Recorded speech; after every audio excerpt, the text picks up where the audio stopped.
이 시간 김소은 자매가 하나님 말씀 봉독하겠습니다.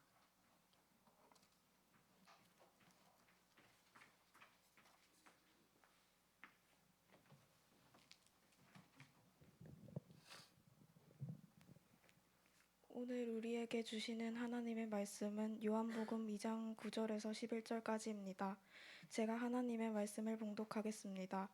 연회장은 물로 된 포도주를 맛보고도 어디서 났는지 알지 못하되 물떠온 하인들은 알더라. 연회장이 신랑을 불러 말하되 사람마다 먼저 좋은 포도주를 내고 취한 후에 낮은 것을 내거늘 그대는 지금까지 좋은 포도주를 두었도다 하니라. 예수께서 이 첫 표적을 갈릴리 가나에서 행하여 그의 영광을 나타내심에 제자들이 그를 믿느니라. 아멘.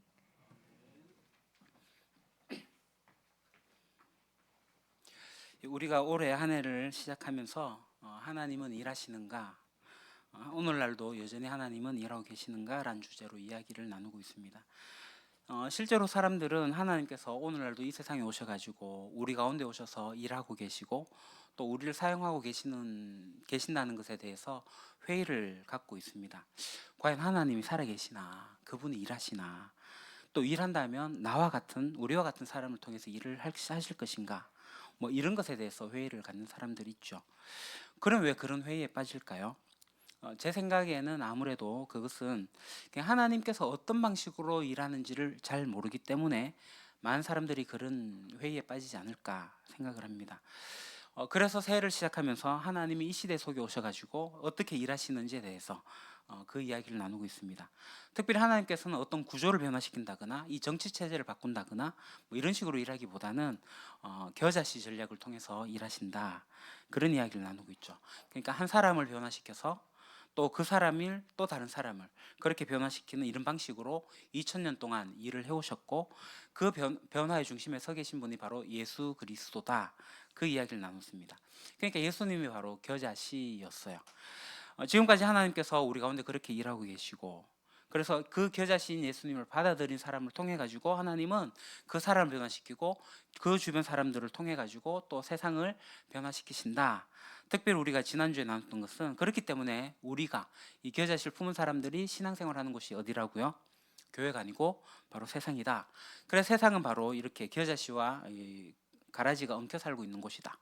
그래서 하나님께서 우리를 이제 변화시키고 난 다음에 우리로 하여금 이 가라지와 함께 뒤엉켜서 살아가면서 우리의 역할을 감당하기를 원하신다라고 이야기를 나눴습니다. 그래서 그럼 세상에 나가서 그렇게 살면 교회 와서 뭐 하는 거죠? 쉬고 계시는 겁니다. 교회는 쉬는 곳이에요. 그래서 일부러 주무실 필요는 없지만 쉬시면 돼요.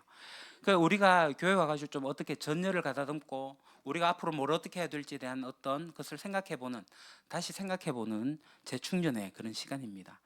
그리고 난 다음에 이제 교회에서 나가시고 교회가 끝나고 나가면 그때부터 우리는 세상살이, 신앙생활을 시작하는 거죠. 일을 하는 겁니다.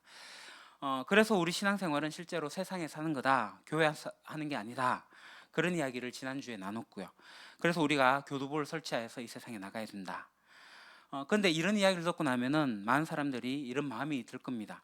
뭔가 가능성이 있는 것 같아, 뭐 그런 생각들을 하시죠. 저는 많은 분들이 그런 고백을 하는 것을 봤습니다. 이 작은 공동체를 통해 가지고, 이 교회를 통해서, 나를 통해서 하나님께서 뭔가 하실 수 있겠구나, 그런 생각을 하게 됩니다.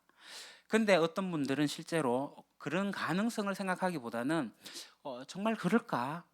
내가 지금까지 경험했던 교회들이 그렇지 않은데 과연 하나님이 그 교회를 통해 세상을 변화시키는 일을 하실까? 그렇게 이제 회의를 또 갖는 분들도 계실 겁니다. 실제로 많은 사람들이 이제 교회에 많은 실망들을 해요.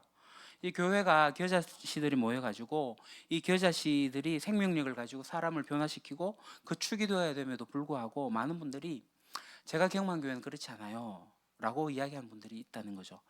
그 두 가지 정도 이유가 있습니다. 첫 번째는 이 교회가 각양각색이에요. 그러니까 이게 뭔가 모여가지고 하나의 화음을 이루지 못해요. 너무 달라요. 각자 도생하는 것 같아요. 그뿐 아닙니다. 그렇게 모여있는 사람들의 이 면면을 보니까 이 사람들이 세상적 가치관을 그대로 갖고 있는 거죠. 세상 사람들하고 별로 다를 게 없어요. 겉으로는 뭔가 달라 보이는 것 같지만 실제로 파고 들어가면은 뭐 너무 세상 사람들하고 비슷하다는 거죠. 그러니까 이런 상황에서 우리가 무슨 세상을 변화시키고 하나님이 일하시는 그 일에 동참을 하고 뭐 그런 사람이 될 수 있을까? 그렇기 때문에 회의를 품는 사람들이 있을 거다라고 생각을 합니다. 실제로 여러분들 중에서 어떤 분들은 또 교회에서 상처를 받으신 분들은 마음에 어려움들이 있나 아픔이 있는 분들은 더더욱 그러실 겁니다.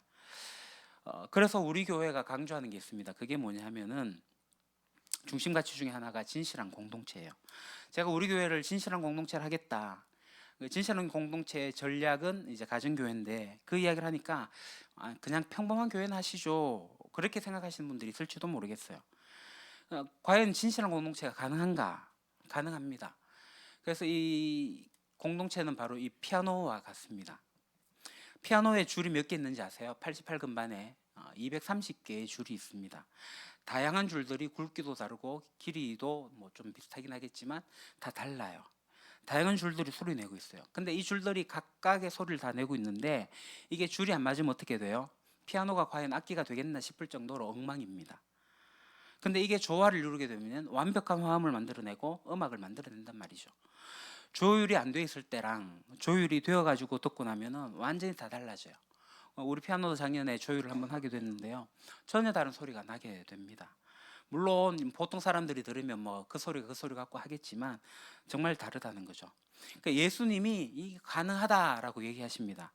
왜냐하면 그 일을 내가 하고 있다. 그러니까 예수님 당신이 하고 계시기 때문에 그런 겁니다. 불가능한 게 아니라는 거죠. 실제로 예수님께서 사역을 시작하게 됐을 때 예수님은 이 겨자씨 전략 한 사람의 비전을 가지고 몇 사람들을 모으셨어요. 그러니까 몇 사람의 청년들이 예수님을 따랐습니다. 예수님을 따라왔을 때 사실 이 청년들은 예수님을 잘 알지 못하고 따라왔어요. 그들 속에는 각자 각양의 어떤 모습들이 있습니다. 야망도 있었고 관심사들이 다 달랐어요. 서로가 너무나도 다 달랐기 때문에 이 제자들 사이에서 오는 당혹감도 엄청나게 많이 있었습니다. 제자들 간에 서로 간에 질투가 있었고요. 경쟁이 있었고요. 심할 때는 싸움도 있었습니다. 이런 사람들을 어떻게 원팀 하나의 팀으로 만들 수 있을까? 그들을 통해서 어떻게 하나님이 일을 하실 수 있을까? 가능이나 한가? 예수님이 시작한 이 일이 진짜 아슬아슬하게 3년을 보내면서 예수님은 이들을 하나의 팀으로 묶으셨어요. 제자 공동체가 처음부터 진실한 공동체가 된 게 아닙니다. 3년이 지나고 나서야 되어진 거죠. 결국 예수님은 그들을 진실한 공동체로 만드셨어요. 하나님은 예수님을 통해서 예수님 자신이 이 일을 지금도 진실한 공동체를 만들고 계시고 이 진실한 공동체를 통해 가지고 그 속에 있는 생명력으로 이 주변을 변화시키는 일들을 하고 계시다는 것을 우리는 알게 됩니다. 그래서 저는 오늘 여러분들을 예수님의 첫 사역의 그 현장에 모셔가려고 합니다. 요한복음 2장이 오늘 본문에 있는 내용입니다. 예수님께서 이제 공생의 사역을 처음 시작하면서 세례를 받으시고 40일간 광야에서 금식을 하시고 그래서 예루살렘에 가셨다가 이제 3일째 되던 날 이제 북쪽 갈릴리 있는 가나 혼인 잔치에 가게 돼요. 그래서 오늘 이 본문을 우리가 좀 읽게 되는데 주보에도 기록이 되어 있긴 합니다만 앞에 화면에도 제가 띄워놨습니다. 좀 우리가 이 부분을 좀 입체적으로 읽기 위해 갖고 조금 특별하게 읽어보겠습니다. 연극식으로. 여기 예수님의 어머니가 나와요. 이제 빨간 글씨가 예수님 어머니의 대화입니다. 이 예수님의 어머니 대화는 여성분들이 읽어주시고요. 괜찮으시죠? 좀 어머니처럼 좀 읽어주시면 되겠습니다. 남자분들은 오늘 영광스럽습니다. 예수님의 파트, 예수님의 파트를 여러분들이 좀 멋있게 예수님답게 읽어주시면 좋겠고요. 나레이트는 제가 하겠습니다. 마지막에 이제 잔치 맡은 이 연회장이 나오는데 좀 이렇게 연륜도 있어야 되니까 우리 장로님께서 한 파트니까 한번 좀 어른처럼 좀 한번 읽어주십시오. 그 입체적으로 좀 다가올 수 있기를 바라면서 한번 읽어보겠습니다. 좀 연기하는 마음으로 읽어보겠습니다. 나레이터는 제가 하겠습니다. 사흘째 되는 날에 갈릴리 가나에 혼인잔치가 있었다. 예수의 어머니가 거기에 계셨고 예수와 그의 제자들도 그 잔치에 초대를 받았다. 그런데 포도주가 떨어지니 예수의 어머니가 예수에게 말하기를 하였다. 예수께서 어머니에게 말씀하셨다.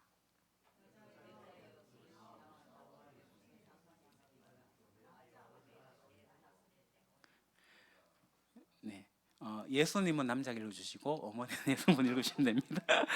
그 어머니가 일꾼들에게 이르기를 하였다. 그런데 유대 사람의 정결 예법을 따라 거기에는 돌로 만든 물 항아리 6이 놓여 있었는데 그것은 물 2 세동이들이 항아리였다. 예수께서 일꾼들에게 말씀하셨다. 그래서 그들은 항아리마다 물을 가득 채웠다. 예수께서 그들에게 말씀하시기를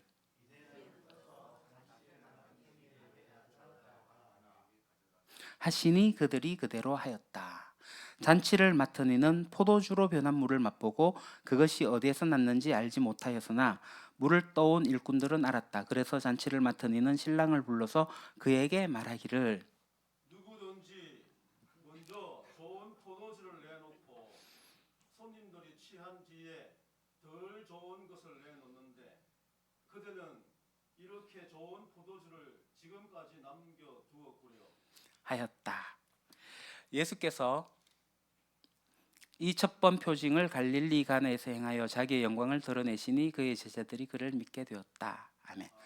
네, 너무 잘하셨습니다. 이 사건 이제 예수님이 세례 받으시고 하고 이제 예루살렘에 갔다가 세례 요한의 제자들하고 이렇게 몇몇이 5제자인데요. 갈릴리 가나에 같이 가게 됐어요. 그러니까 예수님이 제자들 이끌고 처음으로 가서 보여준 사건이죠. 그러니까 제자들이 보기에 와, 이거 보통 사람 아니다. 그냥 스승이 아니다. 위대한 랍비나 어떤 위대한 지도자가 아니다. 그 이상이다. 라는 것을 드러낸 그런 사건이에요. 그러니까 이 사건의 이야기는 이겁니다. 자, 예수님이 있는 곳이 어디냐면 여기가 가나 여기입니다. 예수님이 베들레헴에서 출생하셨죠.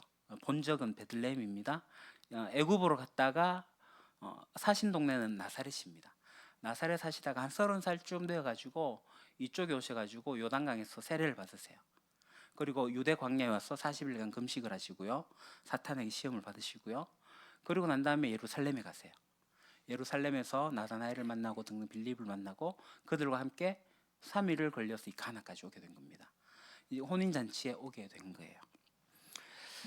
예수님과 아마 이게 친척이었던 것 같아요. 그 예수님하고 아마 예수님은 그 어머니하고 약속을 했겠죠. 제가 언제까지 가나 혼인잔치에 가겠습니다 하면서 이제 세례도 받으시고 금식도 하시고 그렇게 하셨던 것 같아요.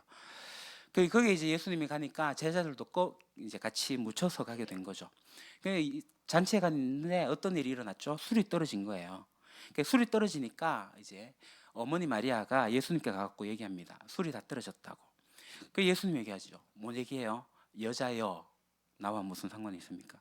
그러니까 여자여 하고 나니까 여기에 대해서 굉장히 참담한 말이잖아요. 어머니라고 얘기해야 되는데 여자여라고 얘기를 하고 있는데 여기에 대해서 의심을 갖는 사람, 아니 궁금해하시는 분들이 많이 있더라고요. 그건 조금 후에 제가 설명을 드리겠습니다. 굉장히 마리아에게는 당혹스러운 말이었을 것 같아요. 여자여, 내 때가 이르지 않았습니다. 나와 무슨 상관이 있습니까? 그때 그런 이야기를 듣고 마리아의 반응이 조금 이상하죠. 일꾼들에게 예수님이 시키는 대로 한번 다 따라해라 이렇게 얘기를 했습니다. 자, 유대인들이 집에 들어가게 되면요, 이게 물 항아리가 있습니다. 거기 거의 사람의 키 높이 가까이 높이로 올라옵니다. 저게 이제 80리터 정도가 들어가는데 80리터가 어느 정도냐면 우리 생수통 그 18.9리터거든요. 그거 4개 정도의 분량이 들어간다고 생각하면 되고 이게 이제 발이 너무나 또 더러워지는 곳이기 때문에 집에 들어가게 될 때 집 앞에 있는 문 앞에 있는 이 물 항아리에 물을 떠서 발을 씻고 집 안으로 들어가는 그런 항아리입니다.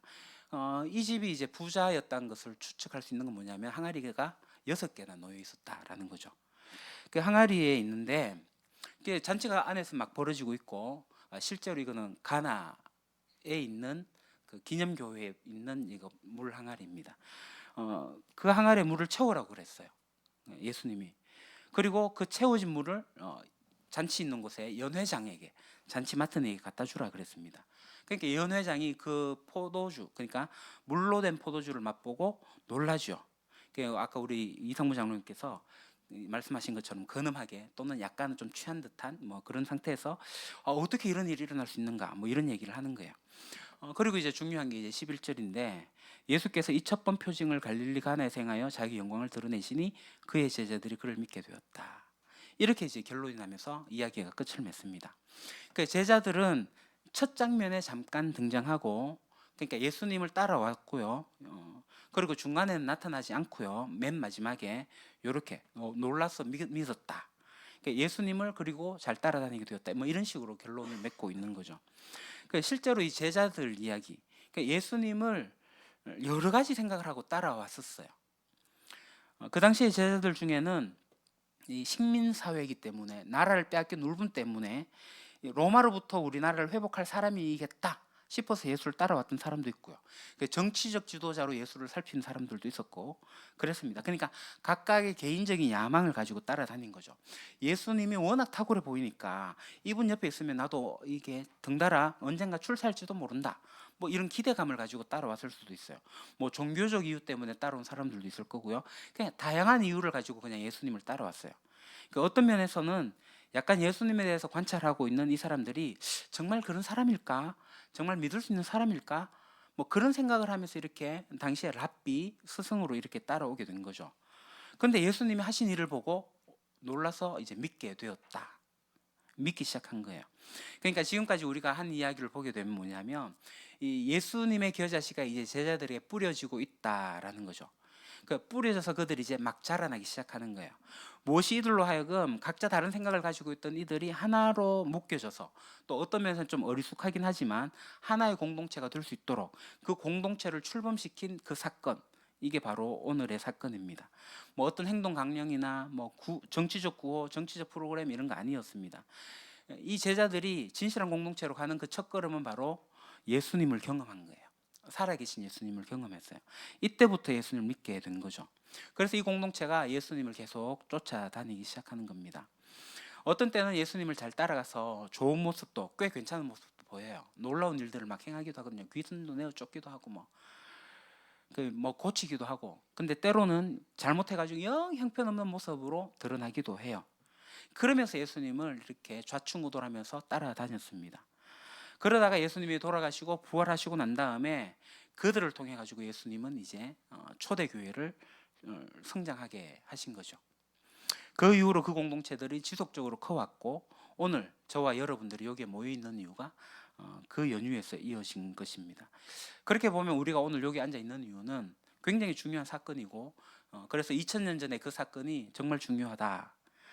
예수님을 그냥 어떻게 저 사람 혹시 리더일지 몰라, 어쩌면 저 사람 메시아일지 몰라, 저 사람이 우리나라를 해방시킬 수 있는 정치적 지도자일지 몰라, 그런 생각을 가지고 찾아왔던 사람들이 하나로 묶이게 될, 그래서 방관자나 어떤 관찰자가 아니라 이제 예수님을 믿고 따라가는, 물론 어리숙하긴 하지만 진실한 공동체가 되어가는 바로 그 처음 시작, 바로 그 사건입니다. 그래서 매우 중요한 사건이고요.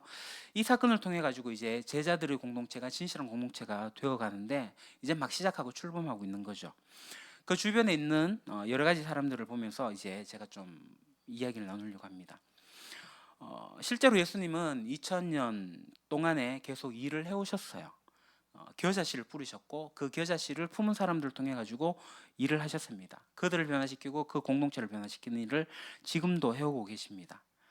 그런 일들을 해오실 때마다 이제 다양한 사람들의 모양들, 그러니까 형태들이 있는데, 유형들이 있는데, 그게 2000년 역사 동안 계속 반복되어 왔고요. 그 유형을 오늘 이 본문에서 좀 찾아볼 수 있을 것 같아요. 그 4가지 정도로 살펴보려고 하는데, 첫 번째가 동상이몽형입니다. 제자들 이야기예요.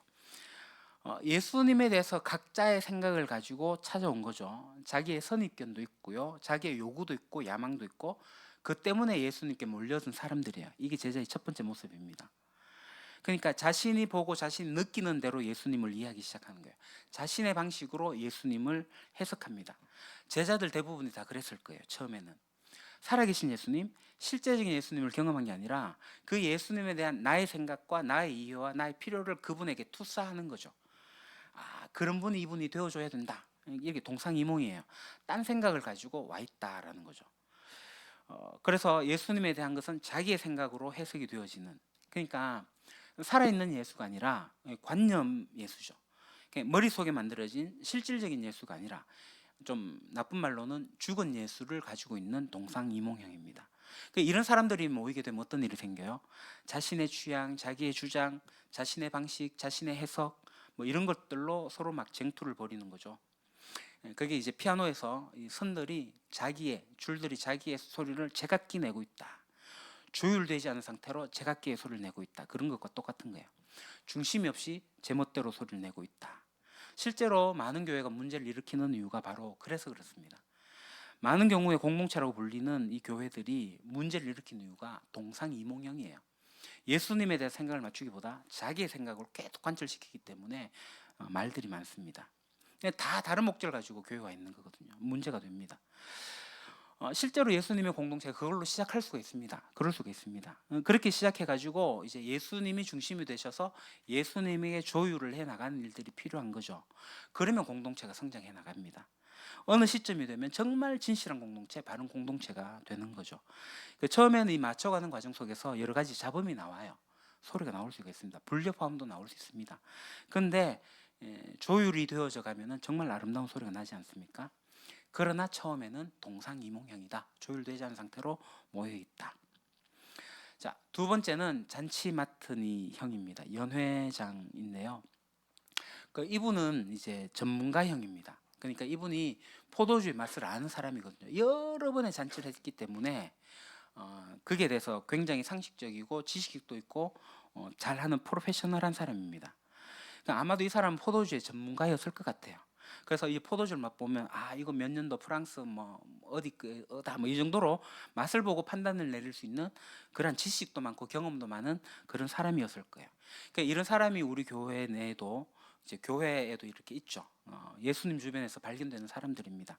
많은 지식도 있고 많이 경험도 했고 그러다 보니까 자신의 생각이 또 있어가지고 재단도 잘하고 판단도 잘 내리시고. 근데 재밌는 거는 이 연회장에 대해서 성경이 어떻게 평가하고 있냐면요.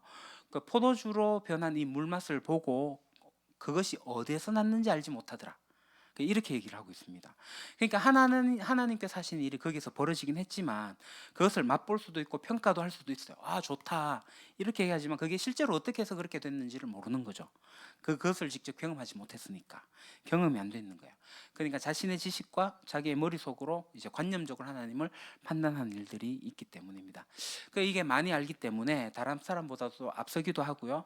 실제적으로 하나님을 경험하지 못하면 이제 문제가 되는 일들이 있습니다. 그래서 이제 제가 이제 신학 공부를 좀 오래 하다 보니까 여러 가지 책들을 이렇게 읽게 되는데 이 책들을 보게 되면요. 하나님을 경험하지 않고 예수님을 체험하지 않은 채로 하나님에 대해서 예수님에 대해서 이야기하는 책들을 만날 수가 있습니다. 정말 이런 책들이 있어요. 예수는 없다. 많은 사람들이 이 책을 읽었어요. 그리고 나서 결과가 어떤 거냐면 이제 교회 떠나야 되겠다. 그런 굉장히 그런 책이에요. 그리고 나서 예수는 있다라는 책이 나왔어요. 이 책을 읽으시면 예수는 없다라고 해서 주장하는 그 논리의 허점들을 명확하게 집어내고 있습니다. 수많은 사람들이 예수님에 대해서 이야기를 해요. 그래서 뭐 예수는 신화다, 예수는 신화가 아니다, 예수는 역사다, 뭐 이런 논리로 이제 예수님에 대해서 이야기를 하고 있는 거죠.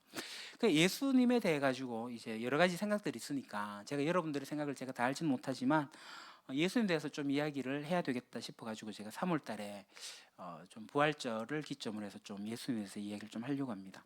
여하튼간에 이 잔치 맡은 이 형은 어떤 사람이냐면 지식이 많고 많은 것을 배웠고 많은 것을 보고 들었고 그래서 나름대로 평가도 하고 해석도 하고 그러나 하나님에 대한 경험 진짜 어떻게 일어난지를 경험하지 못한 그런 사람인 거죠.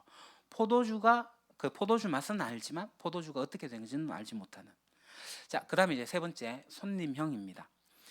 사실 대부분의 사람들이 손님형에 속하지 않느냐, 진정으로 무슨 일이 일어난지 잘 몰라요. 그냥 잔치에 와가지고 잔치가 너무 좋은 거예요, 흥겨운 거예요. 근데 한참 거하게 먹고 있는데 술이 떨어졌다는 거예요.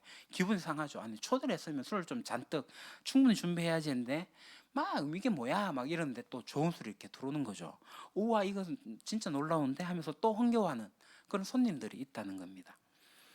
이들이 사실은 방관자고 무관심한 분들이죠. 근데 이분들이 그러려고 그런 건 아닌 것 같아요. 그렇게 그냥 되어진 건지도 모르겠습니다. 세상에 대해서 진지하게 질문하지 마십시오. 질문해봤자 답이 없습니다. 그냥 분위기에 따라 사십시오. 그 흐름에 따라 사십시오. 그리고 혼자 똑똑한 척 하지 마십시오. 어차피 인생은 답이 없습니다. 뭐 이런 이야기를 수도 없이 들었기 때문에 이 잔치 자리에서 이렇게 손님형으로 나타나지 않는가 생각을 합니다. 그리고 오늘 제가 이제 집중하고 싶은 것은 바로 마리아와 일꾼형입니다. 마리아와 일꾼을 보게 되면 실제로 예수님을 경험한 사람들이죠. 진짜 경험한 거예요. 관념으로 예수를 만난 게 아닙니다. 먼저 마리아에 대해서 한번 생각해 봅시다. 마리아가 처녀일 때 아기를 가졌잖아요. 예수님을 가졌습니다. 여러분 중에 그거 아직까지 못 믿는 분들도 계실 건데 저는 그것을 믿습니다. 제가 여기에 대해서 아마 제가 3월 둘째 주에 이야기를 할 것 같아요. 예수님이 천에서 태어났다는 것을 우리가 어떻게 설명할 수 있을까? 그러니까 제가 설명을 못합니다만 어떻든 간에 이야기를 좀 해야 될 것 같아요. 여하튼 저는 그것을 믿고요. 이 처녀인 마리아가 예수님을 잉태했을 때 마리아가 어떤 기대를 가졌을까요? 천사가 와가지고 이야기해 줬는데 원래 어머니들은 자기 아이가 제일 예쁘잖아요. 저희 집 아들 딸만 해도 그런데요. 저는 객관적으로 저희 아이들이 예쁘다고 생각진 않지만 제 눈에는 가장 멋있고 제 눈에는 가장 이쁩니다. 실제로 아내는 정말 이쁘다 생각하는 것 같고요. 그뿐만 아니라 아이들 보면은 자기 아이들이 다 천재인 줄 알아요. 자기 아이가 뭐 그런 기대감이 있잖아요. 우리 아이 너무나 똑똑한 것 같아. 왜요? 그렇게 물어보면 얘가 벌써 뒤집었어. 벌써 말하기 시작했어. 아 진짜 똑똑해. 이래 다 생각한다고요. 근데 마리아는 이 예수님을 특별하게 경험했지 않습니까? 천사로부터 잉태 소식을 듣고. 예수님에 대한 소망이 있었고 기대가 있었어요. 근데 예수님을 이렇게 키워내는데 12살의 사건도 그렇고 뭐 여러 가지 경험들 하면서 기대들을 가지고 있는데 30살 때까지 별 활동을 안 하시는 거죠. 이게 이상하다. 그럼 조용히 지나가요. 근데 예수님에 대한 기대는 계속 갖고 있는 거죠. 그러던 어느 날 이 예수님이 집을 떠나는 거예요. 세례를 받고 광야에서 뭐 금식도 하고 사탄이 시험 받았다 그러고 예루살렘에서 성전을 뒤집으면서 막 난리 나기도 하고 뭐 이런 이야기들이 있으면서 이제 이 마리아 어머니로서 자기 아들에 대한 예수, 그러나 하나님 아들인 예수에 대한 어떤 기대들을 가지고 이렇게 있었을 거라고요. 그러면서 이 자기 아들의 주변에 이제 젊은 청년들이 모여들기 시작하는 거예요. 그러면서 아 이제 때가 되었는가 보다, 그런 기대감이 더 생겼을지도 모를 것 같아요. 근데 이제 가나온 잔치에 이렇게 청년들과 함께 이제 들어온 거죠. 그래서 술이 떨어지니까 기대감을 가지고 이제 이야기를 하는 거예요. 예수님께서 술이 떨어졌다. 그럼 어떻게 해야 돼요? 술이 떨어지면? 그러니까 마리아는 어떤 기대감을 가지고 예수님에게 얘기한 거예요. 예수가 뭔 일을 하지 않을까? 내 아들이 평범한 아들이 아니니까, 하나님의 아들이니까 이 상황에서 뭔 일을 하지 않을까? 이런 기대를 가지고 이야기를 한 거죠. 그러니까 마리아는 예수를 아들로서 대한 게 아니라 지금은 하나님의 아들로 대한 거예요. 근데 예수님이 어머니 마리아에게 뭐라고 얘기해요? 여자여. 이 어머니한테 할 수 있는 말이 아니죠. 근데 예수님이 지금 어떤 자세로 얘기하는 거냐고 하면 아들로서 이야기하는 게 아니라 하나님의 아들로서 여인이여 라고 얘기를 하는 거예요. 그러니까 마리아가 예수님에게 아들로서 이야기한 게 아니라 포도주가 떨어졌다 하고 하는 이 얘기가 하나님의 아들이 뭔가를 할 수 있지 않을까? 그러면서 하나님의 아들에게 이야기한 거고, 그렇게 기대감으로 접근했기 때문에 예수님은 동일하게 어머니 일하지 않고 여인이여 내 때가 아닙니다. 그럼에도 불구하고 마리아는 하인들에게 이렇게 얘기를 합니다. 잘 준비하십시오. 그냥 하라는 대로 한번 해보십시오. 그러니까 예수님이 일하는 것을 경험했긴 하는 것은 바로 마리아에게 예수님에 대한 기대감이 있었기 때문이라는 거죠. 그러니까 오늘날 많은 사람들이 예수님을 경험하지 못하는 이유가 바로 이런 기대감이 없어서 그렇습니다. 예수님이 사람들 속에 오셔서 일하시거든요. 사람들의 인생을 변화시키십니다. 세상을 변화시킵니다. 그런데 사람들이 그걸 기대하지 않아요. 그런 게 하나도 안 보이니까. 실제로 하나님께서 일하고 계십니다. 우리는 하나님께서 일하시는 것을 보게 됩니다. 더 재밌는 건 일꾼들입니다. 일꾼들이 기가 막혔을 것 같아요. 아무리 친척이라도 그렇지 와서 술이 떨어졌는데 이 모자가 도대체 이 사람들 뭐 하는 사람들이야? 술이 떨어진 건 우리 집인데 뭐 그러면서 자기들끼리 막 이야기를 나누어줘요. 뭐 내 때가 되지 않았다느니 뭐 어쩌고 저쩌고 하는 이야기를 일꾼들이 듣고 있다는 거죠. 참 이상한 사람들이네. 그랬을 겁니다. 근데 마리아가 이 일꾼들에게 예수님이 시킨 대로 하세요라고 이렇게 얘기를 합니다. 그러니까 이들은 이제 하인이니까 일꾼이니까 뭐 어쩔 수 없이 하긴 해요. 예수님이 이제 하인들에게 얘기합니다. 저기 이제 발 씻는 물이 있는데 물 항아리 있는데 거기 이제 물을 깨끗한 물입니다. 깨끗한 물을 채워라. 항아리에 담으라 그랬어요. 지금 손님들이 다 들어가서 잔치가 열리고 있고 항아리에 물을 채우러 가니까, 그러니까 손님들이 가니까 이제 항아리에 물이 다 없어졌을 거 아닙니까? 근데 이제 또 채우라 그래요. 그러니까 이제 하인들이 생각할 때 또 손님이 더 오시려나? 그들을 맞이할 할 준비를 해야 되나? 그러면서 물을 채웠을 것 같아요. 생각 없이 물을 담았겠죠. 뭐 거기까지는 뭐 할만했어요. 뭐 시키는 대로 하죠. 근데 갑자기 예수님이 물을 다 채우고 나니까 뭐라고 얘기를 해요? 이 물을 떠서 연회장에 갖다 줘라. 기가 막히지 않겠습니까? 이 물은 지금 들어오는 손님들의 발을 씻어야 되는 물인데 그걸 그냥 연회장에 갖다 주라.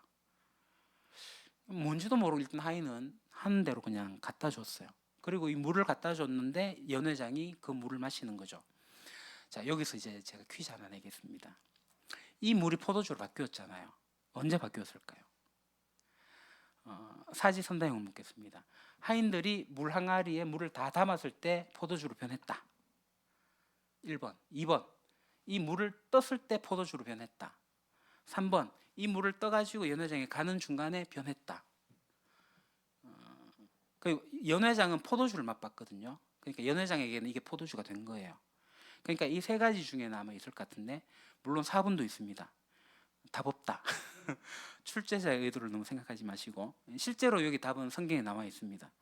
성경에 보면 이게 실제로 일어났던 사건이기 때문에 잘 들여다보면 언제 변했는지를 알 수가 있어요.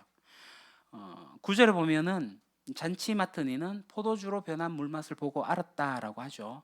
연회장이 맛봤던 것은 물이 아니라 포도주예요. 그러니까 분명히 연회장은 포도주를 마셨다. 근데 포도주가 어디서 났는지는 알지 못했다. 근데 누가 알았어요? 하인들은 알았다. 물 떠온 하인들은 알았다. 그 하인들이 떠기는 뭘 떴어요? 물 떠온. 물을 떠온. 그러니까 물로 떠왔어요. 그러니까 연회장은 포도주를 맛봤다. 그러니까 우리가 이 사건을 추리해 보면은 분명히 물을 담았고 물을 떴는데 연회장이 포도주를 마셨기 때문에 하인들이 가는 도중에 변했을 거다라는 겁니다. 제가 이 장면 한번 상상해 봤어요. 하인들이 이제 물을 떠가지고 막 가는데 이게 포도주로 변해요. 제가 볼 때는 하인들이 그 막 실수로 떨어뜨리고 놀라지 않았을까? 뭐 그런 생각도 해봤습니다. 뭐 물론 이게 왜 물을 떠다 주지? 투덜투덜 대면 샜을 것 같기도 해요. 근데 그게 막 포도주로 변하는 거예요. 제가 왜 이 이야기를 하느냐? 이 하인들의 손끝에서 하나님의 기적이 일어나고 있는 거예요. 그러니까 하나님을 자신의 삶 속에서 지금 경험하고 있다는 거죠. 자신의 손에서 그 기적이 일어나고 있다. 그렇기 때문에 이 사람들은 예수님이 아직 누군지 잘 모르잖아요. 근데 이 사람들은 예수님에 대한 인상이 깊이 새겨졌을 거라고 생각을 합니다. 이 하인들은 도대체 이 예수가 누구지? 도대체 이분이 어떤 일을 하시러? 뭐 이러면서 사라지지 않는 잔상이 그들에게 있었을 거예요. 근데 이 하인 이야기가 성경에 나오진 않아요. 근데 우리가 훗날 하나님 나라에 가게 되면은 이들을 만나게 될 거라고 저는 믿습니다. 아마 이 사람들이 가나의 혼인잔치에 포도주로 바뀐 이 사건을 보고 이 사람들이 바뀌었을 거예요. 그리고 초대교회가 만들어지게 될 때에 이 사람들이 예수를 믿고 예수님을 따라가게 되었을 거다. 분명히 그렇게 생각을 합니다. 그러니까 마리아와 이 일꾼이 어떤 사람이냐면은 정말 하나님을 경험한 사람이죠. 마리아는 기대감을 가지고 있었고 하인들은 실제로 일하시는 것을 경험했습니다. 뭔지는 잘 몰랐지만 하라고 하니까 자신의 생각과 경험과 자신의 지식과 해석과 관계없이 그것을 뛰어넘는 일들을 하게 된 거죠. 그래서 그 끝에서 손끝에서 하나님을 경험하게 된 겁니다. 그리고 이것을 본 제자들이 동상이몽형이잖아요. 이들이 이제 하나님을 경험한 사람으로 바뀌기 시작합니다. 그들이 예수를 믿었다라고 하는 거죠. 사랑하는 여러분, 실제로 교회를 오래 다니지만 많은 사람들이 그 자신의 신앙이 흔들리는 것에 대해서 그 이유가 뭐냐면은 자기의 손끝에서 일어난 하나님의 역사를 경험하지 못했기 때문에 그래요. 지금 뭐 물이 포도주로 바뀐 것 같이 이게 막 드라마틱하고 초자연적인 것은 아니라 할지라도 실제로 많은 그리스도인들이 자신의 손끝에서, 그러니까 자신의 삶 속에서 하나님이 일하시는 것을 경험하고 있지 못해요. 그러나 많은 경우에는 여전히 지금도 자기의 손끝에서 자기 삶 속에서 일하시는 하나님을 경험하고 있습니다. 그러니까 많은 사람들이 있어요. 뭐 손님형이 있을 수도 있고 잔치 맡은 이 형이 있을 수도 있고 동상이몽형이 있을 수도 있지만 이 제자와 같이 마리아와 같이 하인들 같은 사람들도 있다라는 거죠. 뭐 손님형이 될 수도 있습니다. 외부에서 계속 그러한 이야기들 들어오면요. 그러나 분명한 것은 하나님께서 오늘날도 실제로 일하신다라는 거예요. 그러니까 저는 하나님 우리 교회를 통해서 일하신다고 저는 믿습니다. 그래서 우리 교회가 앞으로 어떻게 될지 정말 기대가 큽니다. 어떻게 될지는 잘 모르겠지만 정말 기대가 큽니다. 이게 사람의 힘으로 하는 게 아니라 하나님께서 우리를 조율하신다면 정말 무슨 일을 하실까 기대감이 있습니다. 그러니까 마리아와 같은 기대감이 있습니다. 저는 여러분들에게 우리가 이 하나님을 개인적으로든 공동체로든 경험하게 되길 바랍니다. 자꾸 교회만 맴돌고 있으면 뭐 하겠습니까? 그렇지 않습니까? 수십 년 교회를 다녀도 예수님과 나와 특별한 관계가 없으면 무의미합니다. 예수님에 대해서 할 말은 있겠죠. 근데 관계가 나와의 관계가 없다는 거죠. 그 하인들은 예수에 대해서 이야기하라고 하면 그렇게 할 말은 없을 겁니다. 잘 모르니까. 근데 예수님을 경험하고 알고 있죠. 그렇다면 제가 오늘 여러분들에게 이야기하고 싶은 것은 우리가 예수님을 경험하는 공동체가 될 것인가 하는 겁니다. 예수님을 경험하는 개인이 될 것인가. 저는 영적으로도 그 경험이 있습니다. 그리고 감정적으로도 예수님을 경험했습니다. 무엇보다도 실제 생활 속에서 하나님이 일하시는 것을, 또 하나님의 사람을 통해서 일하시는 것을 제가 목도했고 경험했습니다. 제 주변의 사람들을 통해 가지고 하나님을 경험해요. 저는 운전하다가도 하나님을 경험하고 밥 먹다가도 또 다른 사람과 이야기를 나누다가도 경험합니다. 우리 교회를 통해서도 저는 하나님을 경험합니다. 여러분 하나님을 경험하십니까? 매일의 삶 속에서 하나님이 어떤 일을 하시는지 경험하십니까? 우리가 부른 찬양이 시선입니다. 여러분 시선을 고정시키십시오. 그래서 제가 텐텐텐을 이야기하는 게 그거예요. 아침마다 하나님께 시선을 맞추시고 살다 보면 매일의 삶 가운데 일상 속에서 하나님을 경험하게 돼요. 그게 개인적으로, 감정적으로, 사고적으로, 인지적으로도 경험하겠지만 어떤 일이 일어날 때는 주변의 사람들을 통해서, 우리 장로님을 통해서, 우리 권사님들을 통해 가지고 제가 하나님을 경험해요. 여러 집사님들이 일하시는 걸 보면서 하나님 우리 교회를 통해서 일하신다는 거 경험해요. 근데 그게 단순히 일어나는 일인지 하나님께서 일하시는 건지 알 수 있는 건 뭐냐면 내가 얼마만큼 관계를 맺고 있느냐의 차이에서 이거 하나님 하신 일이다 알 수 있게 되는 거예요. 근데 내가 이 하나님과의 관계를 맺지 않으면 그냥 이 일이 일어나는데 뭐 오늘 고필용 권사님께서 식사 준비하셨는데 이 일이 그냥 일어나는 일이에요. 근데 저는 이게 하나님께서 일하시는 걸로 보고 있습니다. 우리 찬양팀 연습하는 거 그냥 연습하는 걸 수 있지만 저는 하나님께서 우리 교회를 통해서 일하신다고 보고 있는 거예요. 여러분들이 각자 하는 그곳에서 하나님께서 일하셔요. 내가 지금 이 하고 있는 게 하나님께서 일하시는 거구나. 이걸 알기 위해서 하나님과의 관계를 꾸준하게 가지시기 바랍니다. 기도하겠습니다. 하나님 아버지, 우리가 하나님의 일하심 경험하기를 소망합니다. 하나님에 대한 기대도 갖기를 소망합니다. 그러기 위해서 하나님과 더욱더 함께하는 관계를 갖기를, 그래서 나의 시선을 주님께 맞추기를 소망합니다. 예수님의 이름으로 기도합니다. 아멘.